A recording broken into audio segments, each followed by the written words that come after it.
visiting Commonwealth Urban Farms in Oklahoma City. Joining me is Lia Woods. And Lia, Commonwealth Urban Farms is a CSA and a very urban one at that. Tell me a little bit about the history. Sure. Well, a group of us got together in the fall of 2010 and began talking about we wanted to have more green space in our neighborhoods, and we wanted to see how we could grow food together. And so out of a year-long conversation, Commonwealth Urban Farms emerged. And we are both a CSA and an advocate for urban farming and urban gardening in Oklahoma City. So we have, currently we have this lot, and we have a 25-member CSA. It starts going from April through November, and members come once a week and pick up their vegetables. Yeah, well, let's go up into the gardens and take a look. And just as a reminder for our viewers, CSA stands for Community Supported Agriculture. And I find the beauty of that system is that the customers really get to know where their food's coming from, and obviously who's growing it and how it's produced. And your customers are also pretty involved out here. They are, right. We believe in the know your farmer, know your food.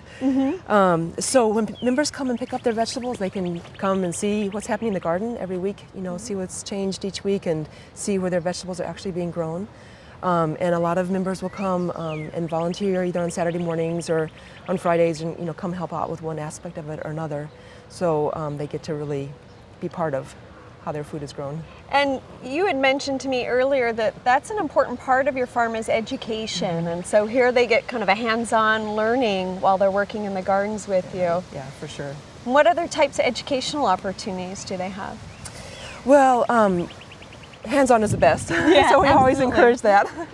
I do an e-newsletter once a week and try to fill people in a little bit on what they might not just see in the garden, like what it takes to, like what we do when we have broccoli, cabbage worms, and what we do for soil fertility, and how we try to encourage beneficial insects.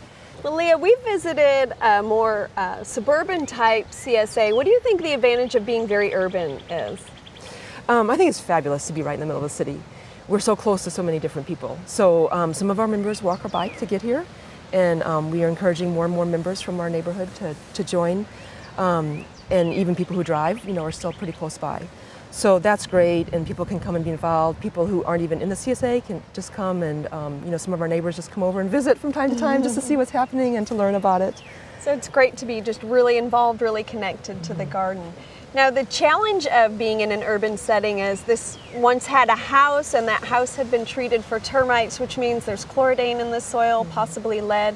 But you've been working hard to overcome that. Tell us just brief, how do you deal with chloridane? So we've done a lot of research on this, and fortunately there are biological solutions to chloridane and other toxins in the soil.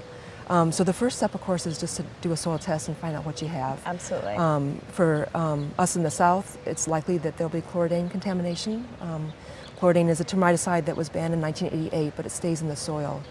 So what we try to do is reintroduce microbial life into the soil by adding compost and growing cover crops.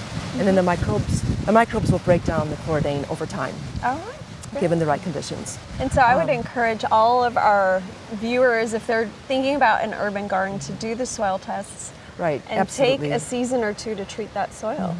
Right, and if you're adding compost to soil, compost is the answer to almost every problem. So just continue to add compost to the soil will help with anything, really. Excellent. Well, as part of your educational component, you're going to be hosting Ag Week, Urban Ag Week this September. So we want our viewers to be aware of, you're going to have urban farm tour. We'll have a speaker, an out-of-town speaker, and some workshops.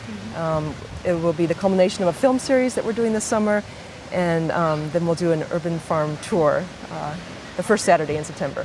Excellent. Well, we'll make sure to post that information as it gets closer and encourage people to come out and see what you're doing.